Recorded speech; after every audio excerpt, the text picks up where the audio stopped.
यहाँ से बहुत सारे बच्चे बड़े बड़े पद पर हैं। भाभा इंस्टीट्यूट में वैज्ञानिक रह चुके हैं, जज बने, कलेक्टर बने। ऐसा कोई भी विभाग नहीं है जिस विभाग का में जाने के बाद या उस विभाग की जानकारी लेने के बाद, या कभी मैं किसी विभाग में जाता हूं तो लोग कहते हैं कि मैं कॉलेजिएट स्कूल से पास आउट हूँ। एक अलग तरह का उनका स्नेह हमें मिलता है और हमको गर्व महसूस होता है कि मैं इसे विद्यालय का प्रधान हूं जिस विद्यालय के बहुत सारे बच्चे बड़े अच्छे अच्छे पद पर कार्यरत हैं।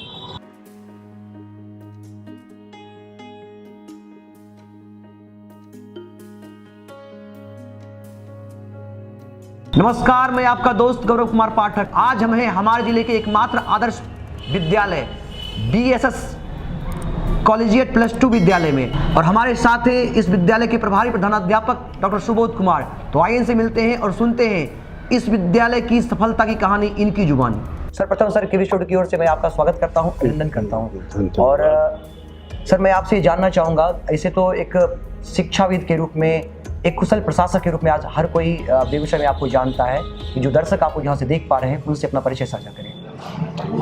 मैं doctor Subodh Kumar BSS collegiate +2 school का प्रभारी प्राचार्य हूँ। मैं वर्ष 2003 के 11 फरवरी से इस विद्यालय में शिक्षक के रूप में कार्यरत था। 1 फरवरी 2018 में हमें इस पद का प्रभार मिला। उस समय से इस विद्यालय का संचालन मैं अपने विवेक के अनुसार करते जा रहा हूँ। ऐसा महसूस होता है कि इस कार्य में लगन की ज़रूरत है, हौसला की ज़रूरत है, शिक्षक कर्मियों के बीच सानिध्य स्थापित किए रहना ही विद्यालय के विकास का मूल कारण होता है। फ्रॉम बिगिनिंग, जब से शिक्षा में मैं से जुड़ा हूँ, उससे पहले भी विद्यालय संचालन के प्रति मेरा कुछ अनुभव था। वह अनुभव इसलिए था कि हमारे पिताजी 1962 से माध्यमिक शिक्षक थे जी, और जयमंगला हाई स्कूल मंझौल के वो 1996 के 7 मार्च तक शिक्षक के पद पर कार्यरत रहे। उनके सानिध्य में रहने से विद्यालय का संचालन कैसे होता है, क्या बेहतर है, बच्चों की पढ़ाई कैसे होगी, इन सारी बातों की बातचीत के सिलसिले में जानकारी मिलती थी। बहुत बहुत धन्यवाद सर। सर, हम जानना चाहेंगे आपसे, जिस विद्यालय के प्रभारी प्रधानाध्यापक हैं BSS कॉलेजिएट +2 विद्यालय के, इसका क्या स्वर्णिम इतिहास रहा है और इसकी उपलब्धि क्या रही है, मैं आपसे जानना चाहूँगा। मैं इस विद्यालय में आया तो इसका प्रीवियस रिकॉर्ड को देखा। यहाँ से बहुत सारे बच्चे बड़े बड़े पद पर हैं। भाभा इंस्टीट्यूट में वैज्ञानिक रह चुके हैं, जज बने, कलेक्टर बने।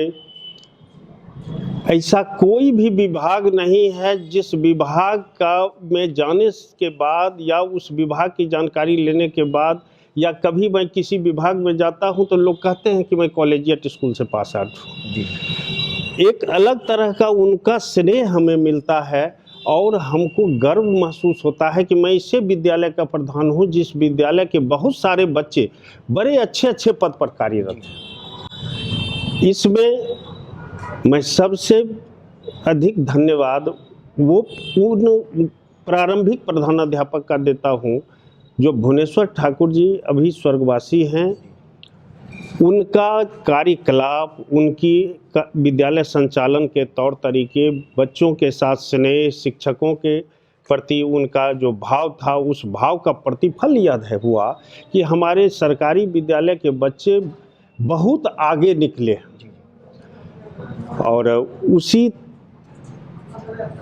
को हम मेंटेन करने के लिए फिर से अपनी शक्ति, अपने जज्बा को दिखाने का प्रयास कर रहे हैं। शहर में लोग इसकी चर्चा करते हैं, हमें इससे आनंदित हम होते हैं। हमें इससे अपने आप में ऐसा लगता है कि हमारे कार्य के प्रति जनमानस की ओर से हमें शुभकामना दी जाती है। यही हमारी सबसे बड़ी अच्छी उपलब्धि है। जी, बहुत बहुत आभार सर आपका। सर मैं आपसे चाहूँगा कि इस विद्यालय का क्या इतिहास रहा है, जो कि जो नई पीढ़ी है इस विद्यालय के इतिहास को जाने, तो हम चाहेंगे आप उनसे ये साझा करें। यह विद्यालय 1952 में 2 जनवरी से प्रारंभ हुआ। यहाँ इस शहर के सबसे बड़े आर्थिक दृष्टिकोण से मजबूत परिवार हर्रा कोठी था। उन्हीं के सौजन्य से यह विद्यालय ज़मीन से लेकर मकान तक सब उनके द्वारा दिया गया। शिक्षा के प्रति उनका बहुत बड़ा रुझान था। यह इस विद्यालय के साथ साथ बेगूसराय जिला के 7 शैक्षणिक संस्थान को उन्होंने बनाया और सब में अपनी भूमि, अपना योगदान, अपना अर्थ से सहयोग करके वो बनाए। वो बतौर मालवीय हैं बेगूसराय जिला के लिए। उनके द्वारा इस विद्यालय की स्थापना हुई। हमारे विद्यालय परिसर में उनकी मूर्ति लगी हुई है। कोई भी कार्य करते हैं हम लोग यहाँ, किसी भी तरह का आयोजन होता है या 15 अगस्त 26 जनवरी को जो गणतंत्र दिवस और स्वतंत्रता दिवस भी हम मनाते हैं, तो उसमें उन्हें माल्यार्पण करके हम लोग अपनी कृतज्ञता व्यक्त करते हैं। हमको उसमें एक अपने कर्तव्य का एहसास होता है कि इतने महान विभूति शिक्षा से जुड़े हुए जो व्यक्ति, इनका जो हमारे बेगूसराय जिला के लिए योगदान है, उनको याद करके उनका आशीर्वाद लेना ही हमारी सफलता का कारण बनेगा। इसलिए हम लोग इसको अपने में परिपाटी बना के रखे हुए हैं, जो ऐसा ही करने से हम और हमारी संस्था आगे बढ़ते जाएगा। विद्यालय हमारा है, हमारी प्रतिष्ठा है। इसके लिए हमें जो उचित कदम होता है अपने शिक्षकों के से राय विचार करके आगे की ओर बढ़ने का प्रयास करते हैं और अपने बच्चे को, जो यहाँ नामांकित छात्र हैं, उनको एक ऊंचाई प्रदान कराना हमारा लक्ष्य होता है। बहुत बहुत आभार सर आपका। सर अभी आप इस विद्यालय के गार्जियन हैं, तो मैं चाहूँगा कि अभी यहाँ जो उपलब्ध संसाधन हैं क्या संतोषजनक हैं या उसमें कुछ कमी है, क्योंकि जो प्रशासन के लोग यहाँ से देख पा रहे हैं या जो हमारे यहाँ के प्रतिनिधि हैं या इस विद्यालय के ट्रस्ट से जो भी जुड़े हुए लोग हैं, विद्यालय की समिति से जुड़े हुए, इस विद्यालय को और कितना बेहतर बनाया जाए, इन चीज़ों की ओर उनका ध्यान आकृष्ट हो, तो मैं चाहूँगा उनसे ये साझा करें।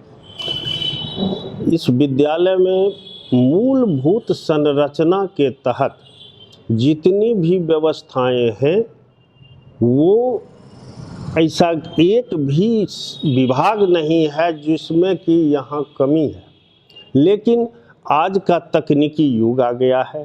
तकनीकी तौर पर इसकी शिक्षण व्यवस्था हो, शिक्षा के तरीके हो, उसके लिए इलेक्ट्रॉनिक मीडिया की कमी है। संसाधन में केवल वर्ग है, बच्चे के बैठने की व्यवस्था है, हमारे शिक्षक हैं, कुछ विषय के शिक्षक नहीं भी हैं, तो आपस में एडजस्ट करके हर सब्जेक्ट को हम पढ़वाते हैं। लेकिन कुछ इकाई खाली है अभी, और इसमें हमको ज़्यादा यह महसूस होता है कि आज जो ये तकनीकी आधार पर पढ़ाई हो रही है, उसके लिए स्मार्ट क्लास होना चाहिए। जी जी। उसके लिए इलेक्ट्रॉनिक मीडिया से पढ़ाई हो, उस संसाधन की कमी है। ऐसे इलेक्ट्रॉनिक के नाम पर हमारे यहाँ कंप्यूटर का लैब है, हमारे यहाँ अन्य द्वारा जो चल रहा है सर स्मार्ट क्लास, हाँ वो चल रहा है, लेकिन वहाँ हमारे बच्चे एक जगह एकत्र होकर पढ़ते हैं। मेरी अभिलाषा वहाँ तक है कि हमारे हर वर्ग स्मार्ट हो। जी जी, कहते हैं हर क्लास स्मार्ट, हर क्लास स्मार्ट हो, ये वहाँ तक मेरे सोच में है। और सरकार के संसाधन से हो या विद्यालय के संसाधन से हो, प्रबंध कार्य के आदेशानुसार हो, हमारी व्यक्तिगत इच्छा है कि हमारा विद्यालय उस रूप में हो जो जिला का कोई भी प्राइवेट स्कूल हमारा अनुसरण करे, लेकिन हमारे यहाँ जो पढ़ने वाले बच्चे को कहीं से कसक नहीं रहे कि हम प्राइवेट स्कूल में पढ़ते, या बहुत बड़े स्कूल प्राइवेट जहाँ है, बहुत बड़े स्कूल हैं, वहाँ इस तरह की सुविधा है, हमारे यहाँ नहीं है। तो उस तरह का कसक हमारे बच्चों में नहीं रहे, इसके लिए मैं निरंतर सोचता रहता हूँ और उस मार्ग पर चलने का प्रयास करता रहता हूँ। सफलता धीरे धीरे मिल रही है और हमें यह विश्वास है, उस आत्मविश्वास से हम काम कर रहे हैं कि आज नहीं तो कल मंजिल हम लेकर रहेंगे। जी बिल्कुल सर, बहुत बहुत धन्यवाद सर, आभार आपका सर। सर बिल्कुल सही कहा आपने सर। समय के साथ साथ, चूँकि आपने काफ़ी दशक शिक्षा में दिया है सर, तो मैं चाहूँगा कि समय के साथ साथ शिक्षा में क्या गिरावट आई है, उसकी गुणवत्ता में क्या ह्रास हुआ है और ऐसा क्यों हुआ है, इसको लेकर अपने विचार, क्योंकि आपने भी पढ़ाई किया, छात्र जीवन आपने महसूस किया है और आज आप एक प्रधानाध्यापक के रूप में हैं, तो क्या दोनों समय के साथ बदलाव क्या देखते हैं शिक्षा के क्षेत्र में?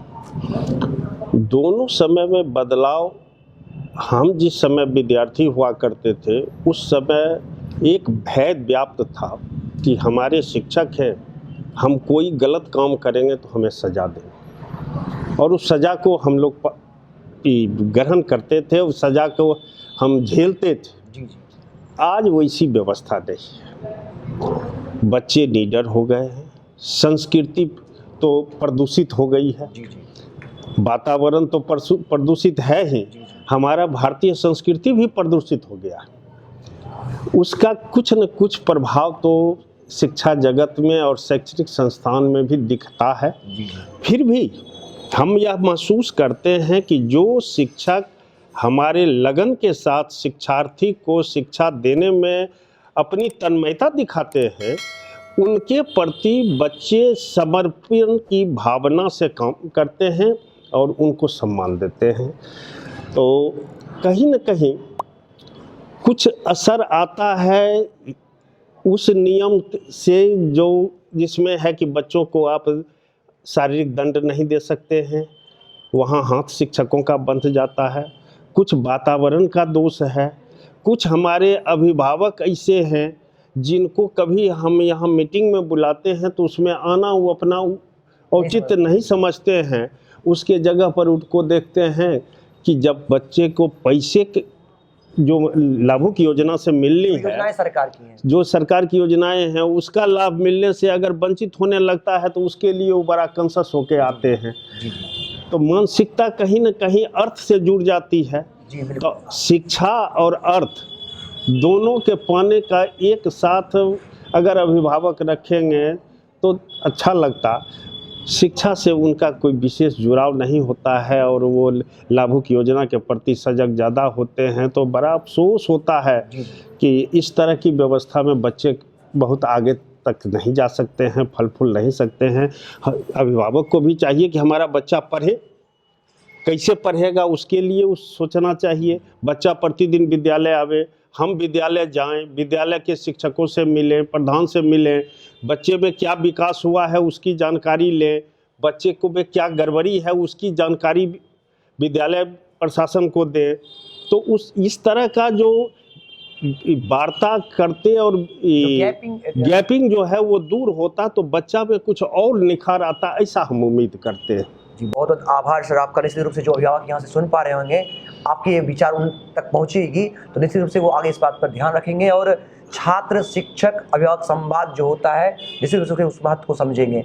सर आपने अभिभावकों को संदेश दिया, मैं चाहूँगा जो छात्र, आप एक छात्र जीवन के रूप में आपने जिया है, तो आपकी पढ़ाई, स्वाध्याय, अनुशासन, यानी यूँ कहे कि समर्पण जिसकी बात अभी आप कर रहे थे, तो आज के छात्र और पहले के छात्र में जो बदलाव और समय के साथ जो अंतर आया है, तो मैं चाहूँगा जो छात्र यहाँ से सुन पा रहे हैं उन्हें आप एक प्रशासक के रूप में, एक प्रधानाध्यापक के रूप में, एक अभिभावक के रूप में संदेश दें। देखिए अभी का जो दौर है, इस दौर में बच्चे कई तरह के बच्चे होते हैं। एक बच्चे हैं जिनको ये है कि हमको यह पढ़ के हासिल करना है, वो कर ही लेते हैं। एक होते हैं जो हम प्रयास कर रहे हैं, हुआ तो सो गुड, नहीं हुआ तो फार बेटर, इस मानसिकता के हैं, वो चलते चलते रास्ते में रुक जाते हैं।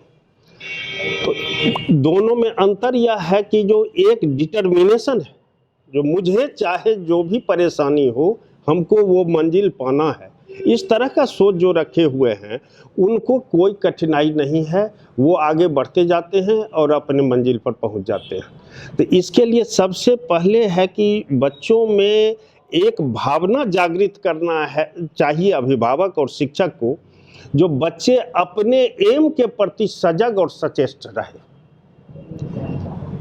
उसकी सजगता, उसके डिटर्मिनेशन का ही उसके सफलता का मूल आधार बन पाता है।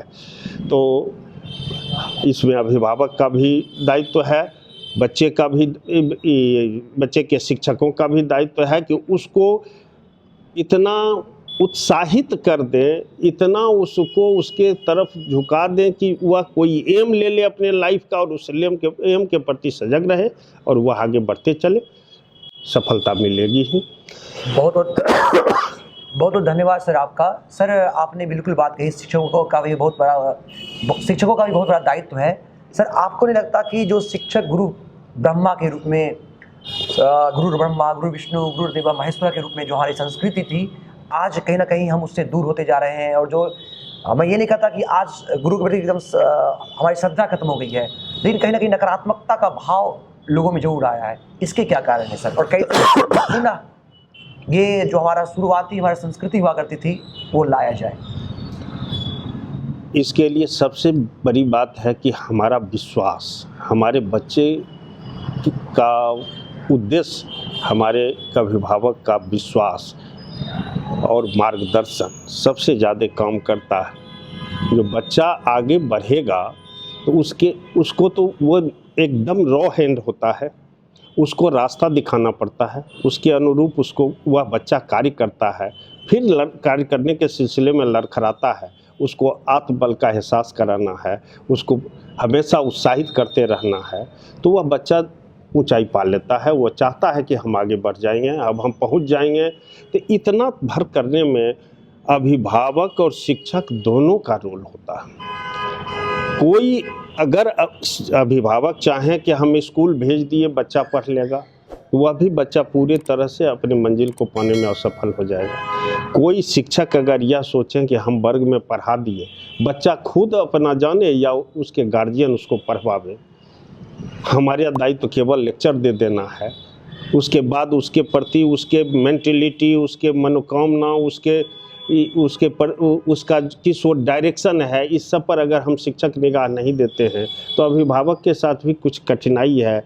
बहुत ऐसे बच्चे हैं जिसके अभिभावक दिल्ली पंजाब में काम करते हैं, उसको गाइड करने वाला कोई नहीं है, माँ के साथ रहता है, मार्गदर्शन उसको नहीं दे रहा है। तो उसके लिए हम पिलर के रूप में काम करें, हमारे मार्गदर्शन से ही वो अपना पथ चुनेगा और उस पर वो चलेगा। तो गाइडलाइन मस्ट है। बच्चे पर शिक्षकों का बहुत प्रभाव होता है। शिक्षक जो अच्छा संस्कृति का ज्ञान देते हैं बच्चे को, मैंने पहले कह दिया कि वो बच्चे उस शिक्षक को हमेशा सम्मान की निगाह से देखते हैं।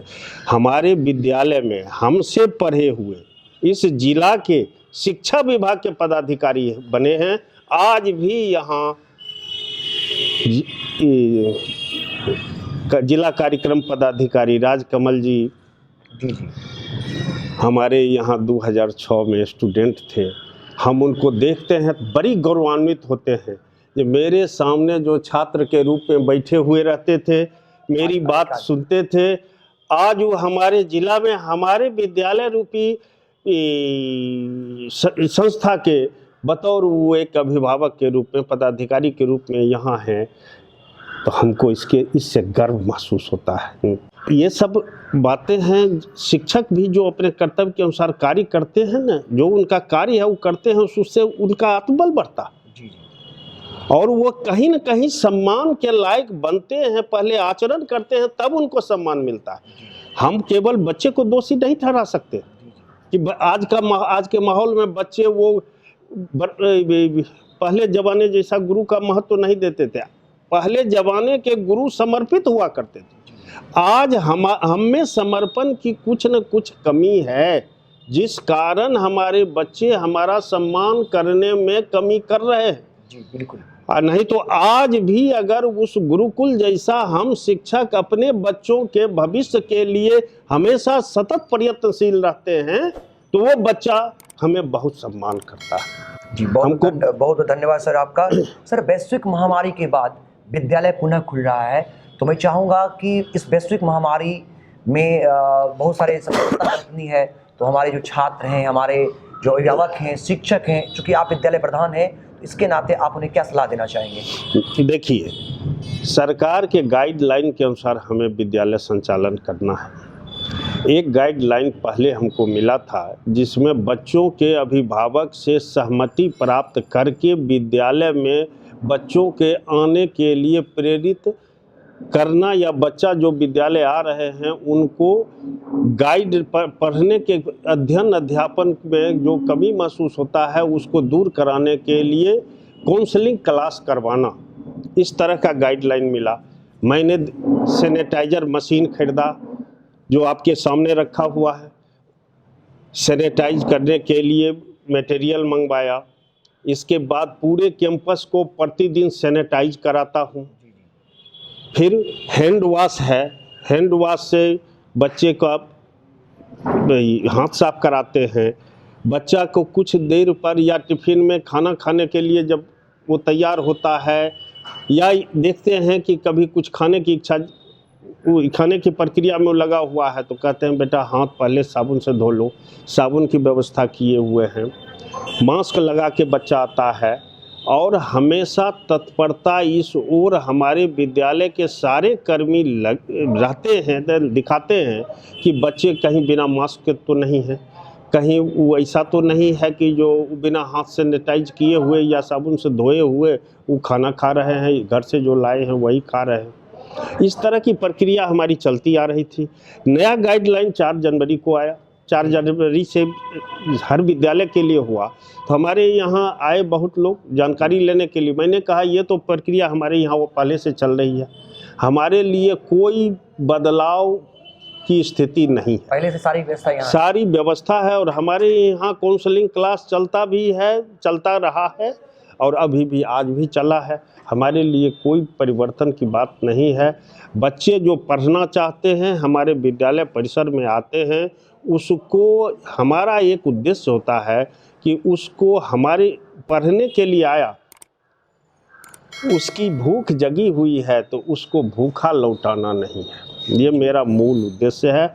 सारे बच्चे जो परिसर में आते हैं उनको बैठा के क्लास करवाना, उनके पढ़ाई के क्रम में जो हुई कठिनाई है उसको हमारे शिक्षक के द्वारा दूर कराया जाता है। इसी रास्ते पर हम लोग चलते जा रहे हैं। हमारे बच्चे का रिजल्ट भी अच्छा होता है, हमारे बच्चे अच्छा करते हैं। और आपके सामने तो एक इंजीनियर बैठी हुई है, इसी विद्यालय की छात्रा है। जी।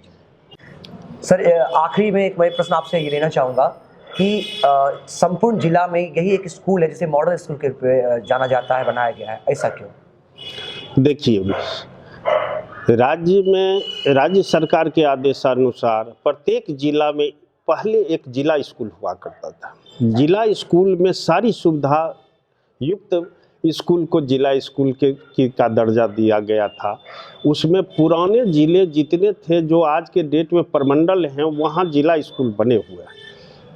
कुछ ऐसे शहर हैं जहाँ की जिला स्कूल से बेहतर अन्य राजकीयकृत विद्यालय था। तो सरकार ने अपना एक गुणवत्ता के आधार पर